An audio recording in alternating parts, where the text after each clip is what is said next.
Thank you. Recording Warrior Hour number 33, I believe, is what we're on, which is pretty exciting.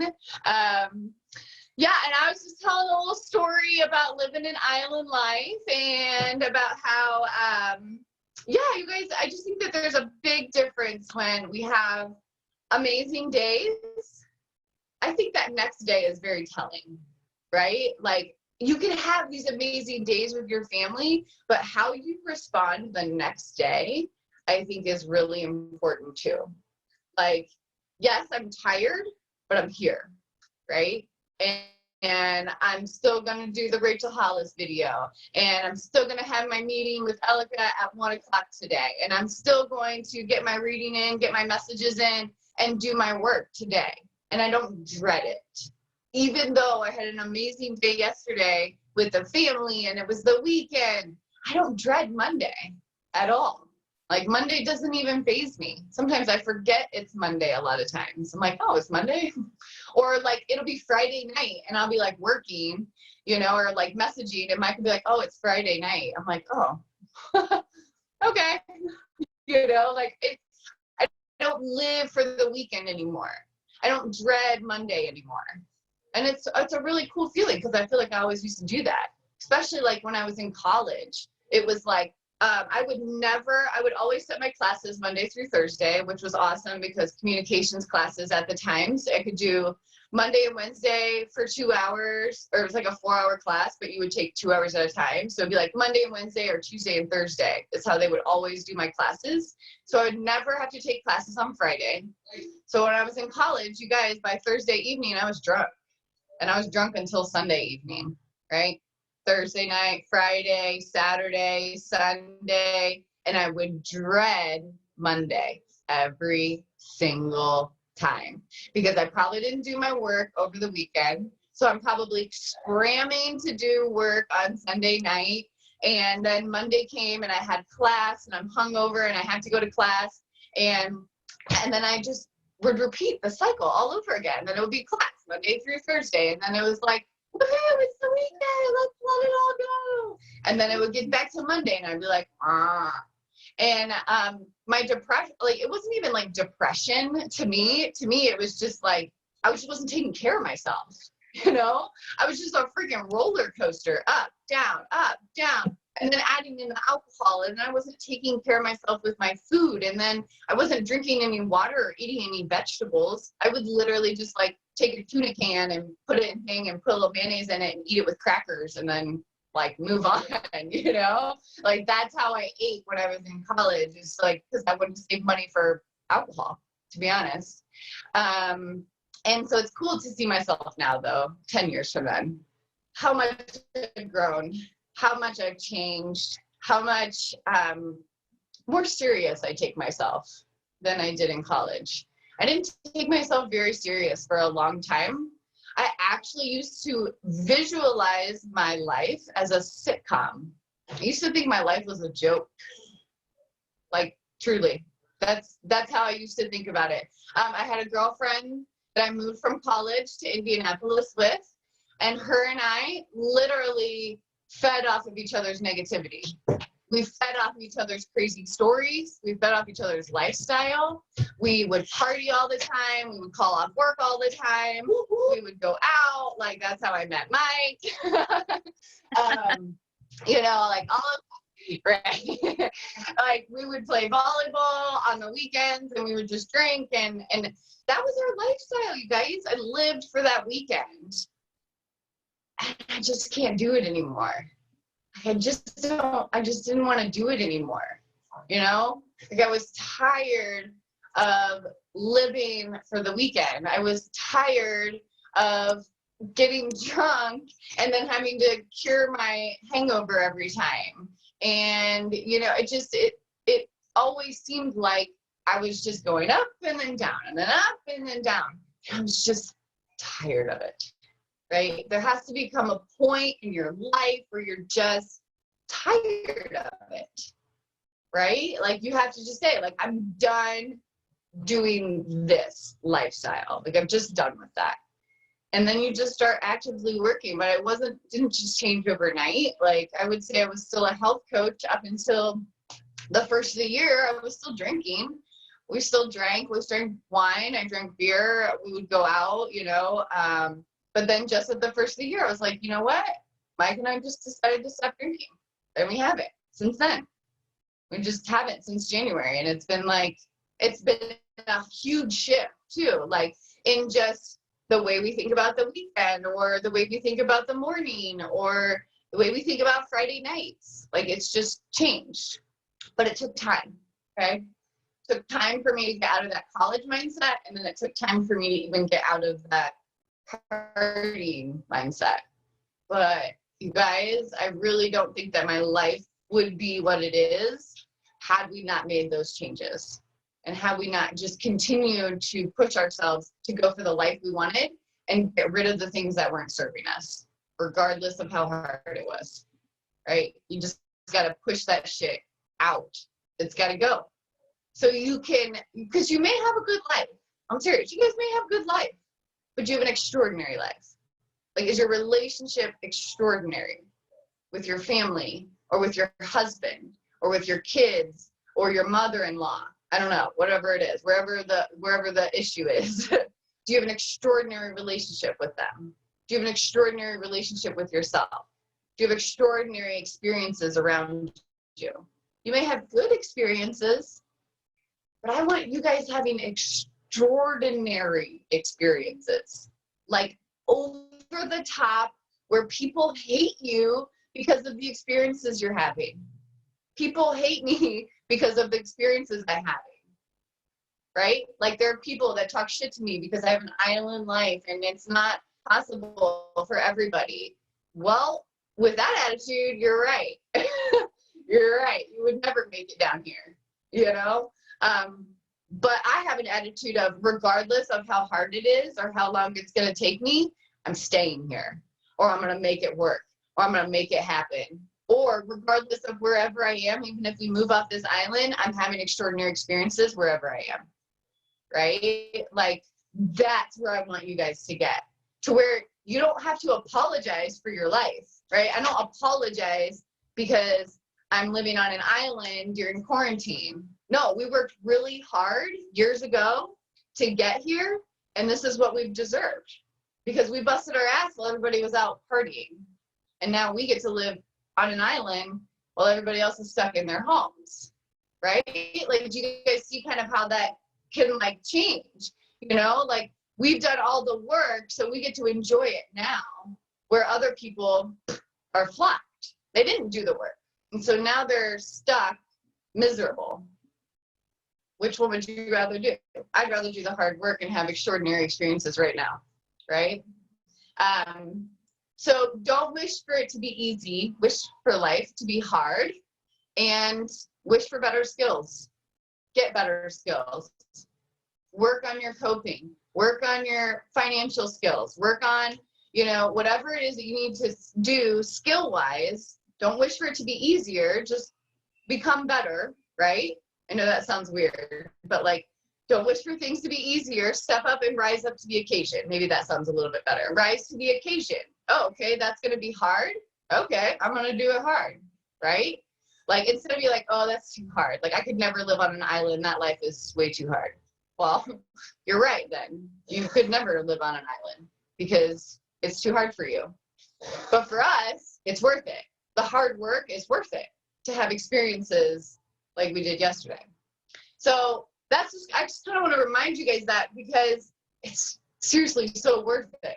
Like, all the hard work that Mike and I ever do, or all the days where we struggle or worry about whether we're going to get it done right or get it done in time, yesterday was validation that it was all worth it because of the experiences we have, right?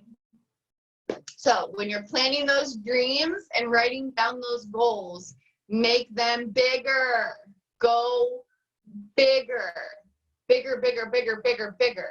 Yes, put that thing down on your goal list that you thought you weren't going to get, or that you think is so out of this world, right? Write it down. Because the moment you actually achieve it, You're going to be like, oh, I can do this. And now that I know that I can do this, maybe I could actually do this. Ooh, and now that I've gotten here, holy crap, now maybe I could do this one. You know, think of it just like as finishing a workout program. Like you finish 21 Day Fix, or, you know, even before you ever do it, you're like, oh, I'm probably going to die during this 21 days, you know? And then you finish 21 Day Fix and you go, oh, that wasn't so bad. Maybe I'll go to 21 Day Fix Extreme. Oh, shit, I completed that one too. Okay, maybe I'll go over to T20. Holy crap, 20 minutes a day, I'm dying. Oh shit, 6 weeks is over, I'm done. Cool. Maybe I'll go over to 80-day obsession. And you watch yourself climb, right? Like I've seen people do this. You start here and then all of a sudden it like builds a little confidence in you. So you go to the next one and then you go to the next one and the next one, and they get harder and they get more experience, and you're like, holy crap, I'm totally capable of doing this. Holy crap, I just completed the prep or the work, one of the hardest programs in all of Beachbody. And I started at 21 Day Fix. I did that. I started at 21 Day Fix and I just completed the work. Took me 4 years, but I did it. I climbed my way all the way up. And you know what happened? By the time I got up here, I go, holy shit, I'm totally capable of this. Wow, I just completed the work. I would have never thought I would even press play on that freaking workout, let alone complete it. And you realize how capable you are. And you realize what's actually possible, right? That's your life. Start here. Realize what you're capable of. And then work really hard to get to the next one. And then you're gonna be like, holy crap, I'm totally capable of that too. And then you're gonna go, well, now that I made it this far, what if I could do this? Holy crap, I'm totally capable of doing that. Take the steps.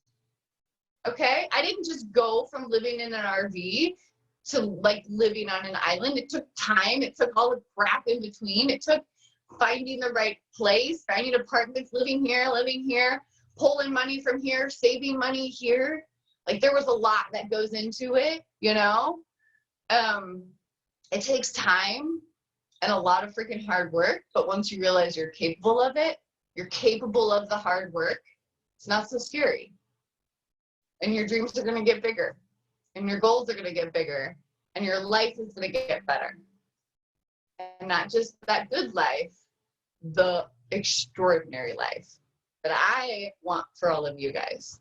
Like I want you guys to have weekends where you want to come here and be like, oh my God, guess what we did? My family did, you know, like I just did. I like literally word vomited as soon as you guys got on here. I was like, oh my God, you guys wouldn't believe the day we had yesterday.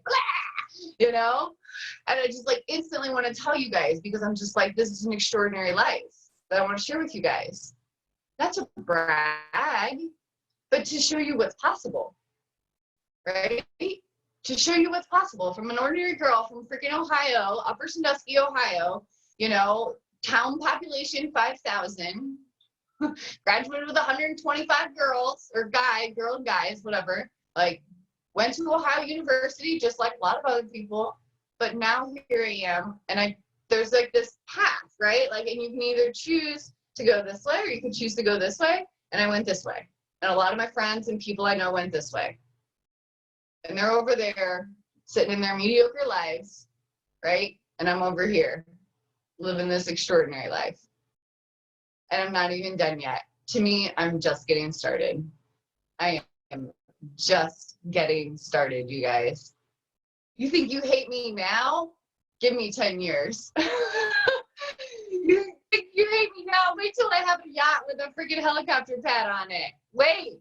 Okay, we saw one yesterday, or we saw this yacht like out in the like water, and we were like talking about how some of them have like helicopter pads, and we're like, hey, we're over here, you forgot about me. And I was like, you know what though, someday I'm gonna live on a freaking yacht, just so you guys know. I'm just, mark my words right now, someday in the future I'll be living on a yacht. So cheers to that, right? Cheers to hitting goals, and let's see if it can come true, right? You guys want to stick around to see if I can do it? Let's do it. Cheers! All right, let's move on to Rachel Hollis today. Let's see what she's got for us. We are on week 8, I believe, of this little 90-day challenge she's got for us. Let me pull it up for you. Anybody else do anything cool this weekend?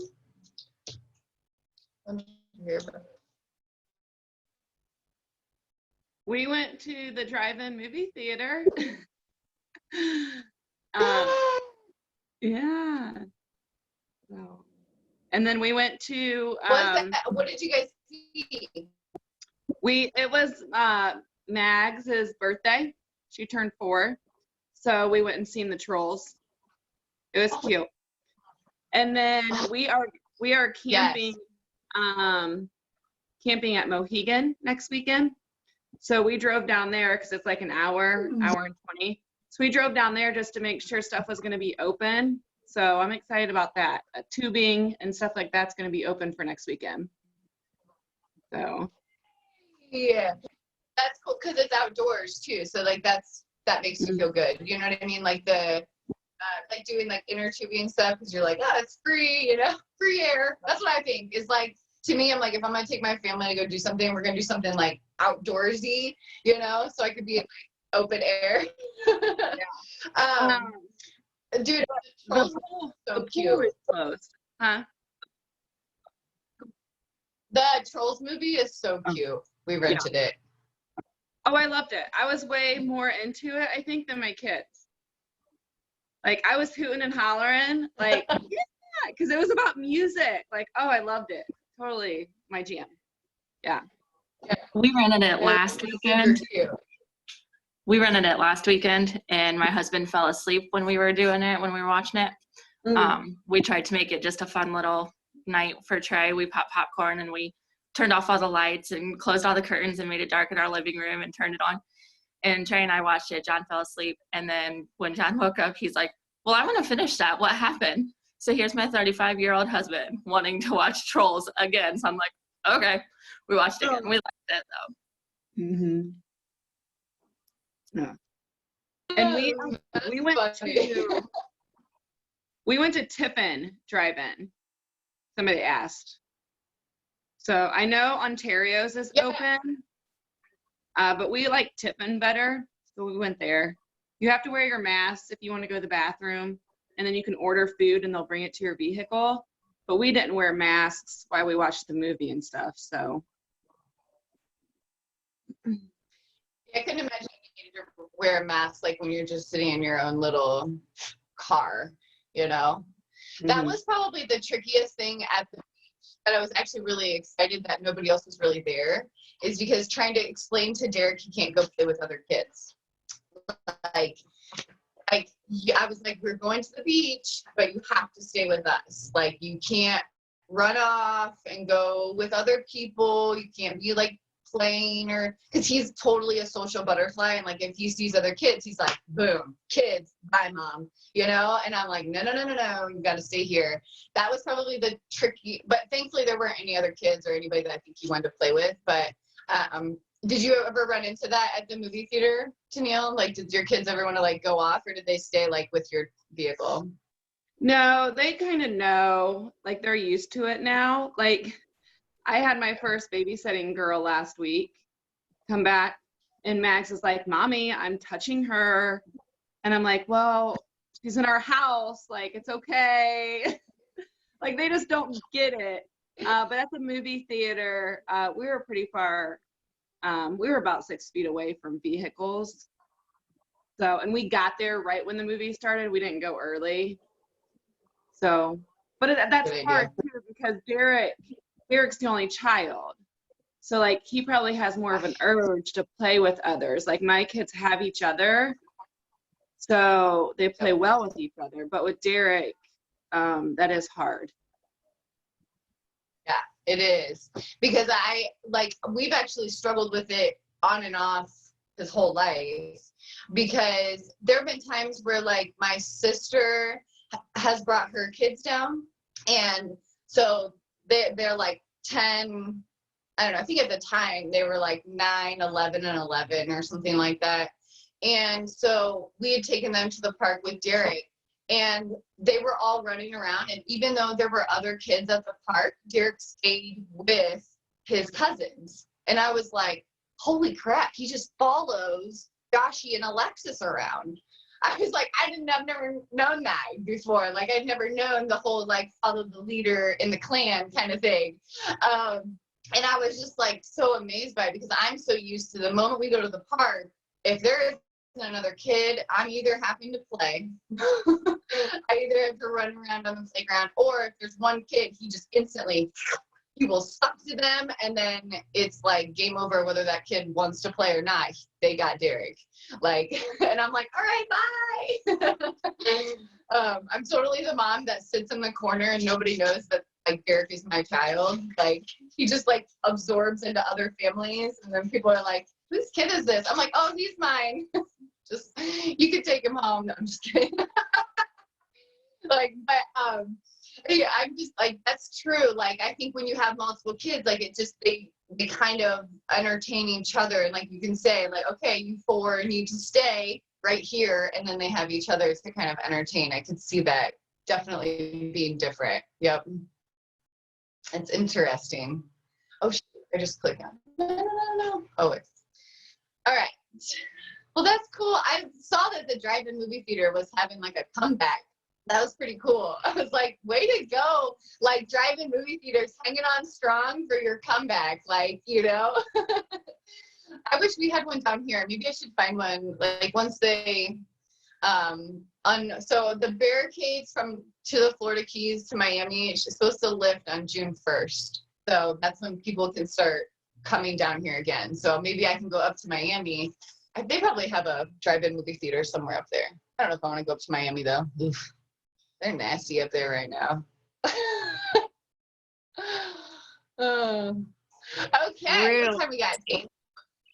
Yeah, they're real nasty. Like, that's like where, like, I think, like, haven't been paying attention, but like 60% of the cases in Florida are in Miami. Like, it's nasty. And it's like just not that far from us. But thankfully, the Keys barricaded themselves like way before it started to spread. They were like, nope, you ain't coming down here. I wish I could have kind of when we were in the campground doing our group workouts and somebody brings me Leo. Yes. Exactly. You're like, oh, that's my child. Yep, that's basically me all the time. I'll claim her. All right, so perfect. So welcome to week 8. It is goals, which is perfect. And it's about a 20-minute video. So what we could do is maybe just listen to it today. And then maybe we'll just come back tomorrow and journal and talk about it. So we'll just kind of use tomorrow to kind of talk about what she talks about. So take some notes, and I'm going to try and keep us like closer to 9 though today. So, all right. Oh yeah, screen share. Duh. By the way, Tessa, I don't know if you saw, but I did wear earrings, and they are my dream catchers. I wore them for you. I saw them. I love them. I was thinking of you this morning. I was like, how can I represent Tessa today? When do you have to go in? I have to be there at 11:30. When do you go in? I got to be there at 11:30. You can't eat or drink until then. Yeah, I'm freaking starving right now. Yeah, I always remember, like, whenever I would have like a surgery, I would always set it really early because you couldn't drink or eat anything. So it's like you want to get there at like 8 a.m. So yeah. I was like, oh my god, you can't even do it now. Yeah, and my surgery's not even till 1:30, so it's gonna be an interesting day. Like I've already had like almost 2 breakfasts by now. Yeah. Like, I am so hungry. I miss all the food. Do you want me to eat something for you? I'll eat something. Yeah. My stomach keeps growling. I'm like, shut up, you're fine.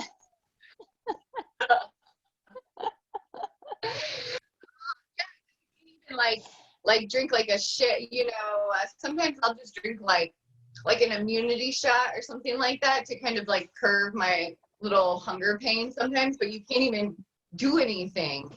That's the hardest. I'm like, maybe I can just swish some water in my mouth and trick it. Spit it back out, swallow, just like dropper.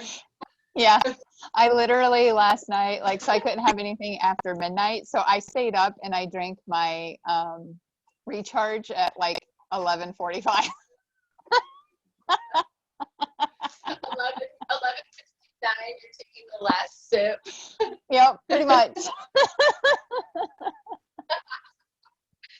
That's awesome. It didn't help. It didn't help. I slept really well, which I was hoping to sleep well, and so my anxiety wasn't up, but it didn't help because I woke up about 5:30 and my stomach was growling at me. Yeah. Oh, I am liking the recharge though. I've done 3 nights in a row. Yeah. Just so I can like really kind of start to test it and feel the effects. Man, I sleep like a freaking rock. Like, honestly, my shoulder hurts a little bit because I don't even think I moved. Like, I slept so hard on my right shoulder. I was just like dead to the world. I woke up this morning like, what time is it? I literally looked at him and I was like, what time is it? He goes, 6:55 or like 7 o'clock. It's because she had a tone. Oh yeah. Well, no, I had the nighttime, and then she was in the tone zone. I ain't gonna lie. We started taking melatonin at night. I wakeboarded for an hour yesterday, and I dove nonstop in current for what, 3 or 4 hours? I think 3 or 4 hours. I don't know. What is that me? Sound? Somebody's too close to the microphone. Ooh. Do you guys hear that? Yeah, he dove 3 or 4 hours. The beeping? So they didn't. So I dove for like 3 or 4 hours. And usually today, even with my amazing legs, I would be tired. I take pride in not being tired today. That recharge is amazing. It really is. Mm-hmm. I do that. Yeah, I love it. Or that like back. Yes. It was, beeping. Caleb was making tea because he likes to torture me. I told him none of my wanted to eat until I was out of the house today. No one's allowed to bring food or water around Tessa first. Yeah. Oh, that's it. Hey, ladies, starting next Monday, I will be doing a 2-week free challenge for all men who want to be involved. I will be doing like a little bit of a hybrid program. It will cause them to sign up under a 2-week free trial. But I'm going to make like a little bit of a hybrid workout that won't be too crazy and get them too intimidated off the bat. I won't be doing 4 weeks of the Crucible. That's what I'll be going for. But I've already got like 7 guys ready to do it. That's awesome. So, tell your man. But yes, you got to do this recharge. It tastes like crap. It's chunky.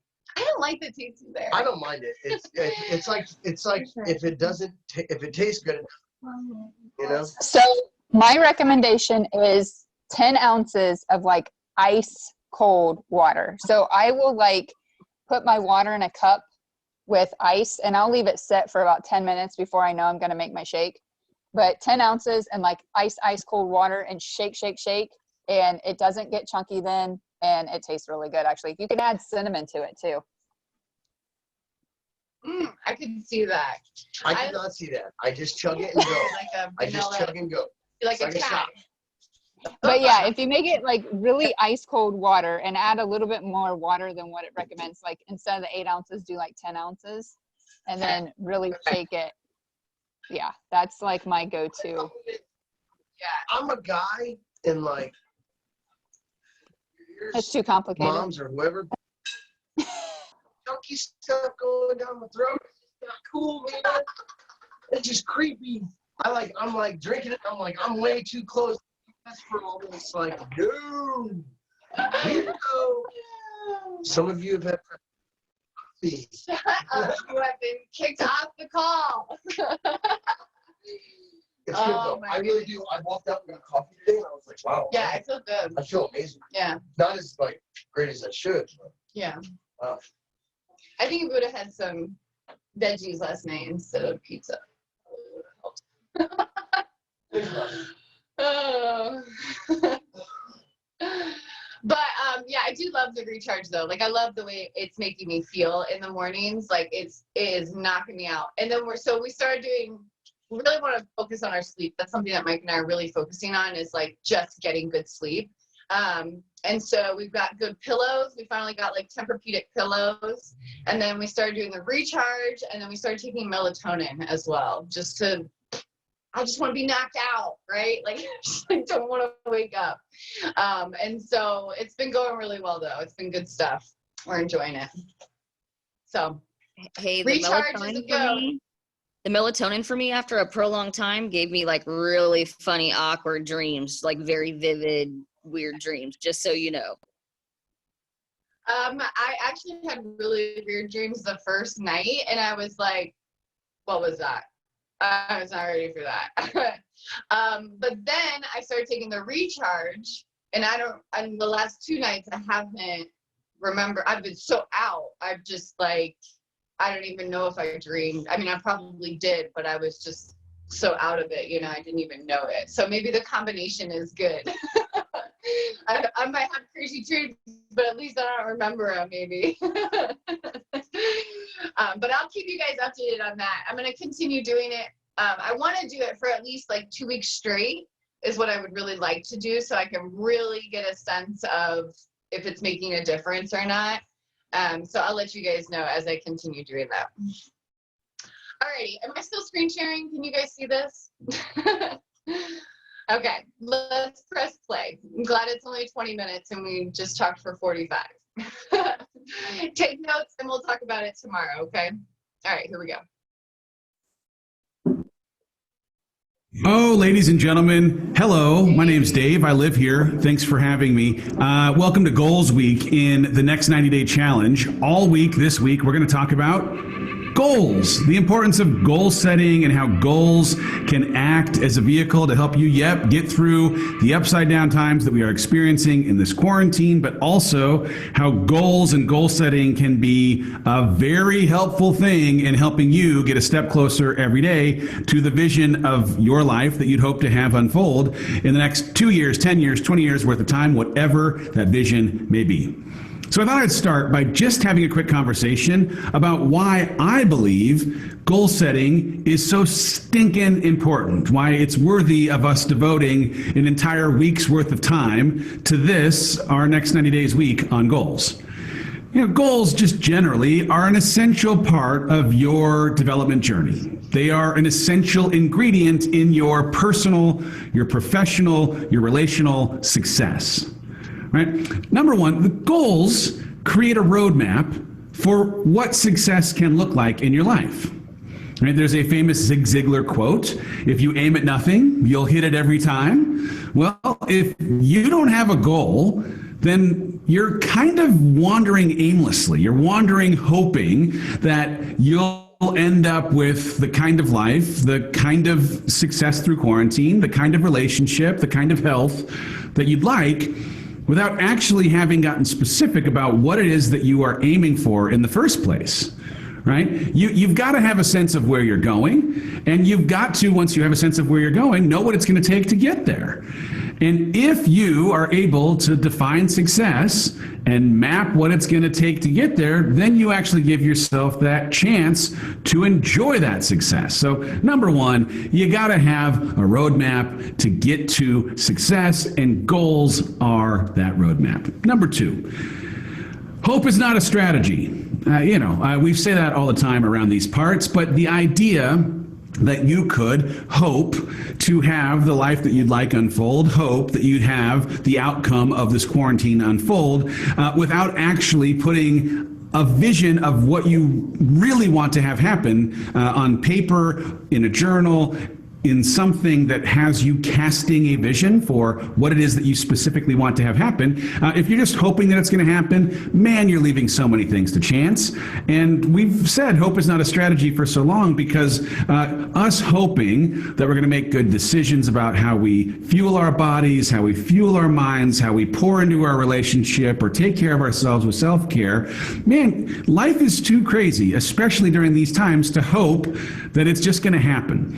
So you have to paint a clear picture of what you're aspiring for, right? In quarantine, in life, no matter what we're talking about, once you have that vision, you set goals that help you reach that outcome. That's how you take hope out of the equation and replace it with specific goals.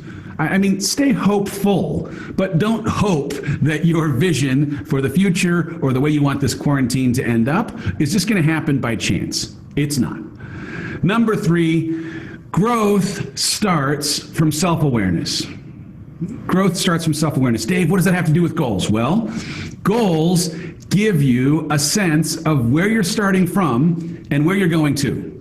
And without a sense of where you're starting or where you're going, you don't have any self-awareness.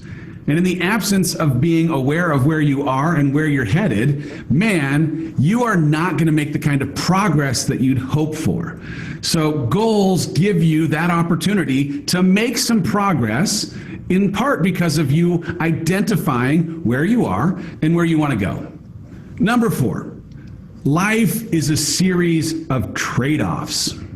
Right? Like with discipline or routines, there's sacrifice and options, and goals are the things in a life full of trade-offs that afford you some clarity on which choices to make and how those choices support the long-term vision of where you want to go and who you want to be. Right? There are things inevitably that you have to trade as you're considering where you're headed. But at least if you have a goal, now you have an answer key as to which of the things you'd have to choose between are actually going to get you a step closer to where you're going. 5, in a chaotic world, goals afford focus. In a chaotic world, goals afford focus. Dang it, we need focus. I'm sure you've heard the saying before, if everything matters, nothing matters. And as much as, man, we've spent some time in this track talking about essentials, man, you know how much I love that book, Essentialism, right? You have to train your focus to what actually matters. And that focus is drawn by the setting of goals. When you have goals, now you have clarity on what matters, and more importantly, maybe, what doesn't matter. Right? So you set goals in part to create focus. Number 6, in a busy world, goals create efficiency. Right? We're all operating with the same 24 hours in a day, and yet it feels like there are some who are hyper-productive in how they get the most out of every single day, and others that struggle to get through their task list, to get through the day feeling like they have accomplished what they wanted. And I will argue that the difference in the person who's crushing 24 hours, being super efficient with how they're using their same amount of time that you have, it's because they have taken the opportunity to create a more direct line between what they say they want to accomplish and what they do accomplish because of having goals that give them that clarity. So in the opportunity to set goals, right, you've created this direct line, you know what you're focusing on, you accomplish those things and are now able to redirect the time that you haven't wasted on things that didn't matter to things that do, right? Now you get to indulge in some self-care, spend time with relationships that matter, hobbies that you care about, whatever it might be, because of the way you've been more efficient, because of the focus that your goals afforded. Number 7, setting and achieving goals builds your confidence. Hello. Confidence is such a critical component of each of us. And when how you feel about yourself when you're by yourself is as important a thing to stay connected to as it is, the sense of accomplishment that comes in the setting and achieving of goals is a massive connector to confidence. In part because when you have those things on your list that you accomplish, it builds your esteem, and esteem sits as the foundation for confidence. Number 8, goals help unlock your potential. right? In a world where self-actualization, big word, Dave. Well, self-actualization is just the interest of fulfilling what's possible in your life, unlocking your potential, right? Where that self-actualization is something that all of us, every single human being has a need to feel like they have unlocked what's possible in their life. Setting goals helps us tease those capabilities to light. Number 9, goals give us knowns in an unknown world. Goals give us knowns in an unknown world. In a world right now that feels crazy because of quarantine, we are so aware of the absence of control. Right? I think we probably thought we were in control of more things 9-10 weeks ago when this started than we now really appreciate. Holy cow, control, it was an illusion, we don't have any. And there's something that we innately are reaching back for in the absence of control, because there's something that creates anxiety in the absence of feeling like we have any. And the thing that we can put in place of the previous belief in control, even though it never existed, is a goal. Because a goal now gives us something that we can shoot for. It gives us something that we can directly affect. And the fact that we can directly affect it affords us the chance to control our behavior, our routines, the way that we do the work to make that goal a thing we can accomplish.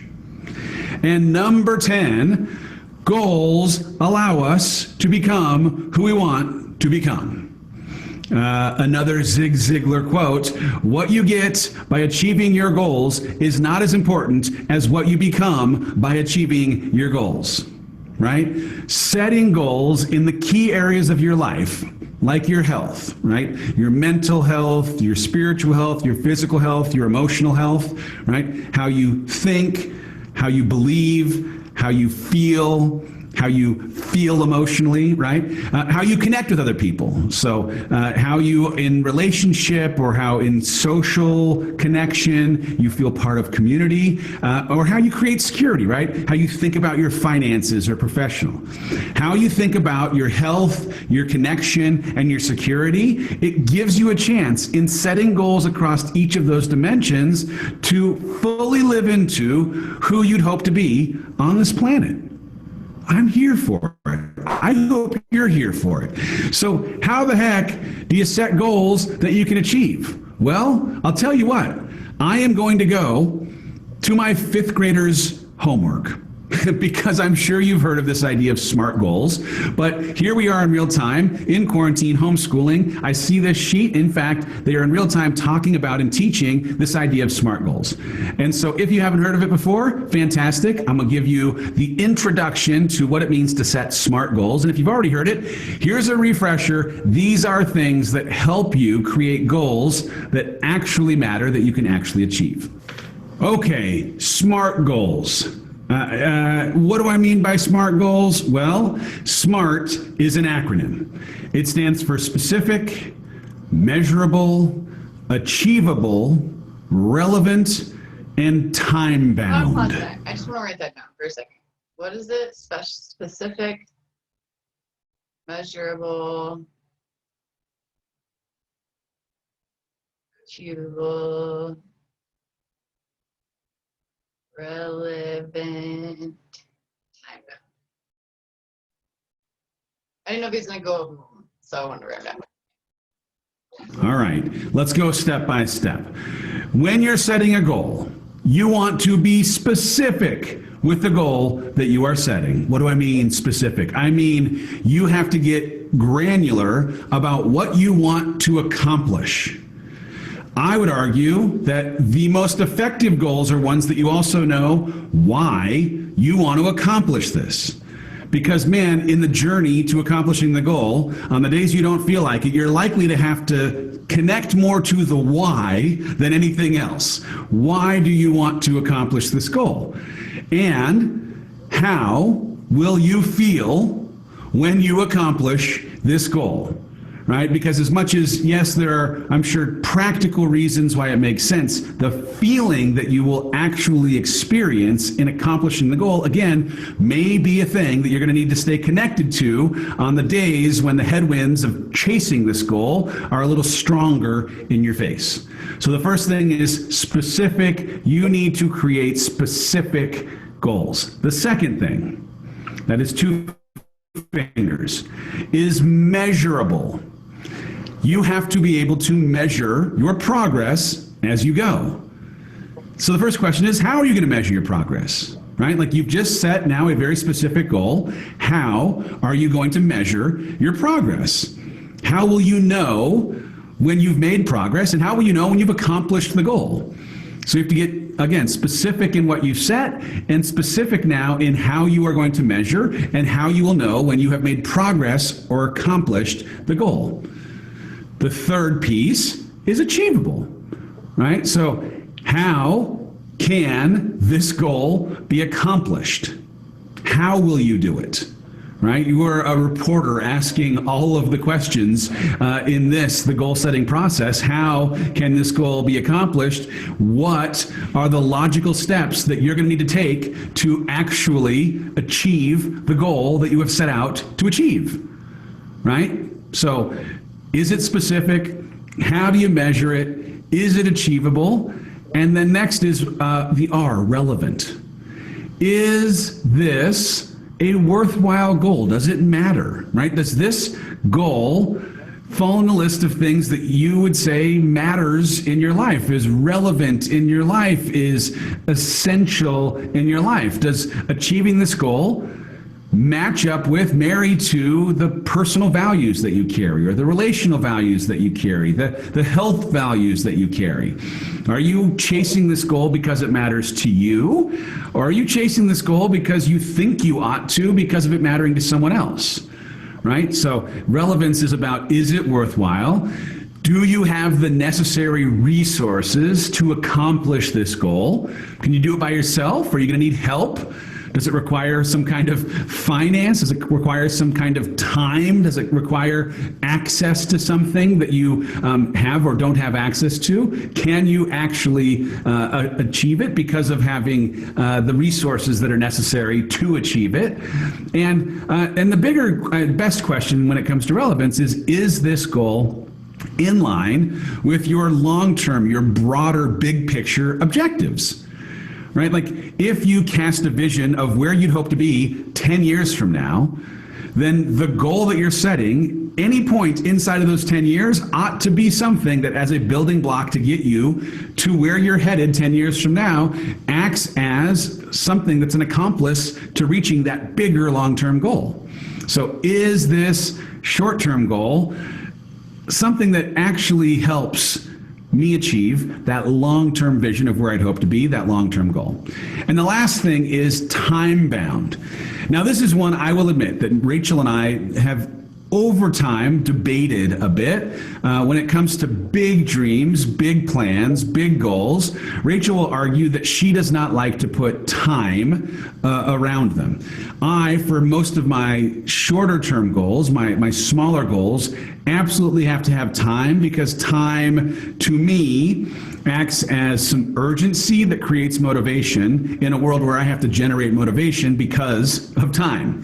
But the question you have to ask in time bound, this last of our acronym, is how long realistically will it take to accomplish this goal? Right? When is the completion date? When's it due? When do you want to be finished with this? And because time is not an unlimited resource, when are you going to work on this goal? Right? Like, when we talk about time, it's in part about how long it might take, what it might take lengthwise, or when you set a deadline for yourself, but also, when are you carving time out of your day to actually work on and accomplish this goal? So that's the SMART goal methodology, something that is being taught to my 5th grader, something that I'm sure you have in passing at a minimum heard before.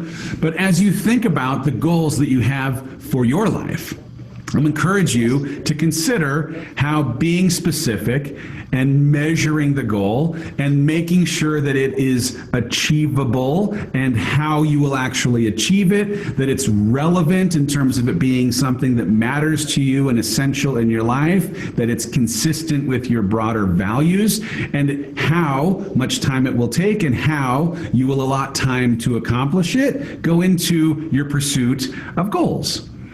Now, for me, again, I'm going to go back to and finish on this thought, right? When it comes to goal setting, the idea of focusing on goals that have rippling benefit is where I end up starting. It's kind of in the same way that we've talked about it in habits, the idea of a keystone habit. I would argue that there are keystone goals. Right? There are some goals that in achieving things with that goal will make other things that you're hoping to achieve possible.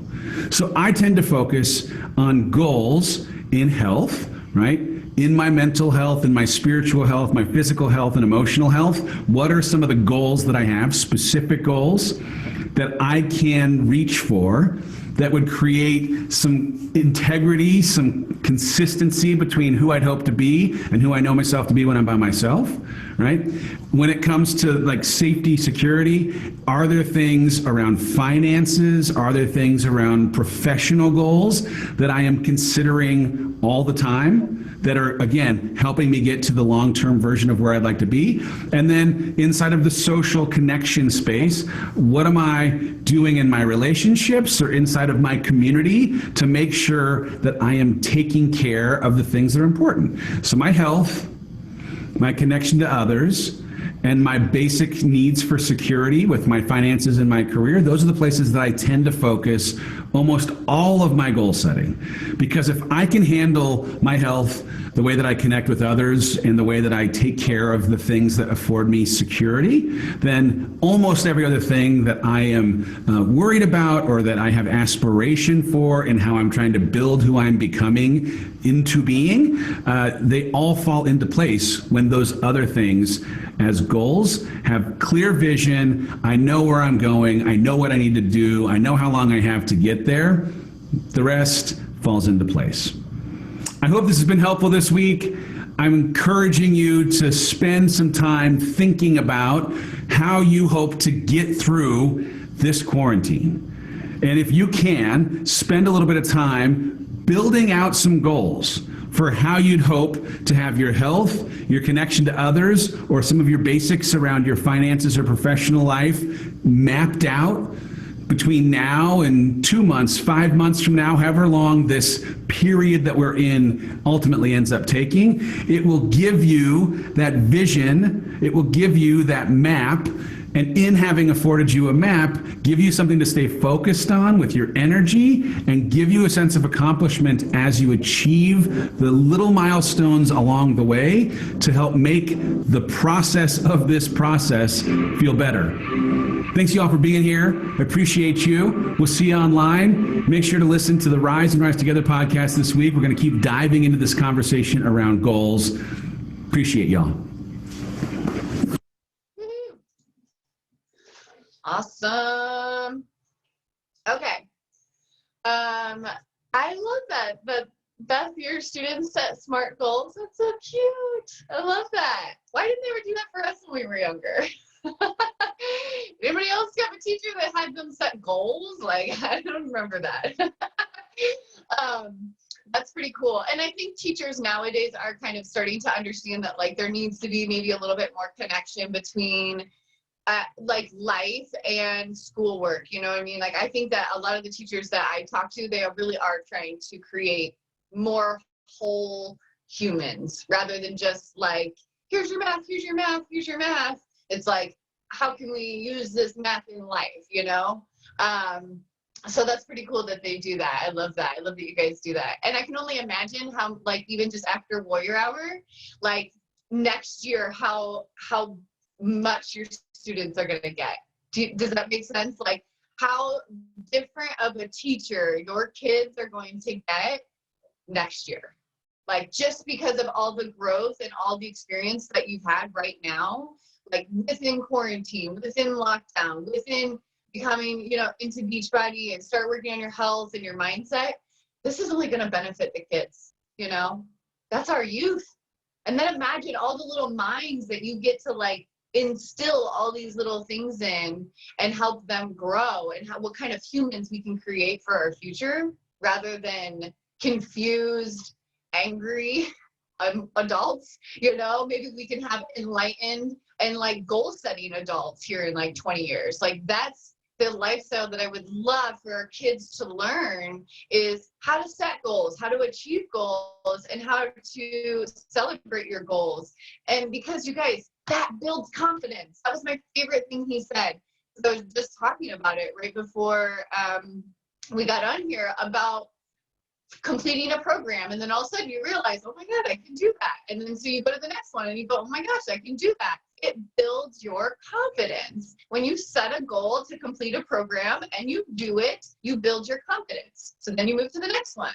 You complete it, you build your confidence, right? And so it can help you grow over time. So imagine if we were doing that for our kids, you know, helping them set a goal, achieve it, and build their confidence. Imagine what kind of adults that we can create in this future when we're doing things like that for them, you know? But we need to do it for ourselves first, right? Like we need to know how to do that for ourselves as adults in order to ever be able to teach our kids how to do it as adults as well. So the work you're doing here matters. Always remember that. Maybe, yes, it matters for you, but it matters even more for that next generation, right? Those little ones looking at us going, oh my God, look at my mom, always achieving goals. I will tell you right now, I'll kind of end on this, that my mom, she didn't even graduate high school. My mom got her GED 3 years after high school. She did not graduate high school. Okay, she dropped out at 17, ran off to Texas, moved to Texas, and met a guy and married him within like the same week. That's my mom, just so you guys know. My mom did that at 17 years old. She ended up having 2 kids with the guy. She ended up getting divorced, meeting my dad. They moved off to Colorado, had me, lived there for a few years, and then they moved back to Ohio, where my mom became a receptionist at a bank. Okay, she became a receptionist with a GED at a bank. And now, 20 years later, my mom's the vice president of that bank. Okay, that's what I got to watch. That's what I got to see.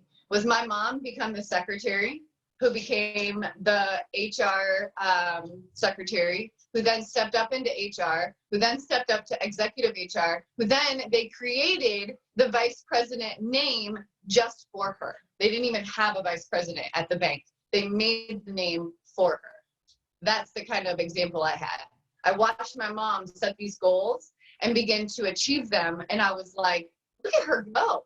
Like, I remember being like, holy crap, my mom was the receptionist at this bank. Now she's in the HR. Oh, now she's in the executive branch. Oh, her office is with all the big guys. And then all of a sudden they were like, oh, Bonnie, by the way, you're our new vice president. And I was like, holy shit, my mom is awesome. Like, do you know how cool it is to like watch your mom like achieve things, or anybody in your life, maybe not your mom, but for me, it was my mom. I just watched her work hard for 20 some years to get to where she is. Right? Like, and some of us I'm 4 years into coaching. Some of you guys are 1 year into coaching, 3 months into coaching. I'm talking 20 years. Are you willing to put 20 years in to figure it out, to achieve where you want to go? Right? Like, are you willing to invest 20 years into your goals and dreams? Because I am, but because I've had that example too, you know? I've seen what it can do if you stick with something for 20 years instead of dabbling over here, dabbling over here. Like, my mom never shifted jobs. She stayed where she was, right? Like, she never went to another bank. She never said, oh, well, these people could pay me more with now that I know. No, she stuck with it. She stuck where she was, and she kept going because she knew what she had in her hands, and she knew how valuable it was, and she didn't want to let it go, right? And she just continued working, building her way up. And now she runs all those damn branches, right? And that's pretty cool as a daughter to see, because it gives me that hope that it's like, oh, if I just stay in it of what I'm doing and what I'm passionate in and what I'm good at, the rewards will come, right? even if I didn't have the credentials in the beginning. My mom didn't have the credentials to be a vice president. She didn't go in saying, I'm going to be the vice president of this bank, right? She went in as answering phones. It's kind of cool to think about, you know? And I think that has a really, really big factor in why I stick out what I do. Endurance. Is because I watched my mom do it. And then I have that ball buster attitude underneath me, which is my dad. My dad was like the innovator. My dad was like, I'm working here. Oh, that's not working anymore. Boom, I'm way over here. I'm already doing this. And he was like done with that. Like he would not sit. Like he used to do like excavating. So he used to do like basements and septic tanks and stuff like that, your foundation for your house. Well, all of a sudden the market crashed in 2008. Nobody was building, right? And my dad went, boom, I'm going to open up a gun store and start selling and trading guns. And he opened up an entire gun store in Marion and just like totally shifted careers after 20 years to something that was just like, boom, done with that. Now I'm over here and doing this. And so it was really cool to see my dad like shift when he had to, you know, because this wasn't working. And so he had to say like, all right, I'm over here. And now, so I have like both of those in me, you know, like I have that ball buster, like just go figure it out, do the next thing, whatever you got to do, but keep endurance and keep your goal always in kind of like the forefront of your mind. So like my parents were like this perfect combination of like, I don't know, I feel like I got a really good mix of them when it comes to that kind of stuff. It's like I have the endurance of my mom, but I have the mindset of my dad where I'm just go, figure it out, move, adjust, whatever I got to do. Right. So maybe you kind of need to like remember what's in you, like, right? Like, what have your parents given you to follow or to do the opposite of? Mike uses his mom as the perfect example of what not to do. We love her. We love his mom, but she was a very good example of what not to do. Okay. So maybe you have that example as well. Maybe you have the opposite of like, okay, I don't want to end up like my parents, you know? So I need to be over here doing this, right? Just something to think about, but look around and let's talk more about goals tomorrow. That's so funny, Tessa. You remember my mom? Aw, dude, I have pictures of her when she was like just sitting at her little receptionist desk and the bank was only like a third of the size it is. I've actually watched that bank like expand and expand and expand because they would just like take over the next building next to them and then they would take over the building behind them. They would push that down. That bank has gotten so big over the last couple of years. It's pretty cool to see too. Yeah, so let's talk more about goals tomorrow. We'll go over the SMART goals again, just to kind of make sure you guys all know those. And then we'll go over the top 10 things that he talked about in the beginning too. But let's save that for tomorrow. Yeah, I think it'll be a good topic for tomorrow. So, First Citizen, see, it was meant to be, Tessa. We were meant to be connected through First Citizens way long ago. Oh, it's funny. All right, ladies, I hope you have a fantastic Monday. Let's set some goals. Let's achieve big things. And let's go for those dream lives. Let's go for those extraordinary lives, ladies. You guys absolutely all deserve it. You just got to believe it right here. Okay? You got to believe it for yourself. I believe you guys all deserve extraordinary lives. You need to now believe that you deserve extraordinary. Okay? Write it somewhere. Extraordinary. Not just good, you guys. Not just good. Extraordinary. Okay? Like it should give you little goose chills, little goosebumps. Your dreams and goals, when you start to think about them, should make you like cry. You guys, I have a dream and a goal and a vision of this like one thing that I want to achieve so freaking bad. Every time I think about it, I cry. I cried the other day just thinking about it as we were on a drive.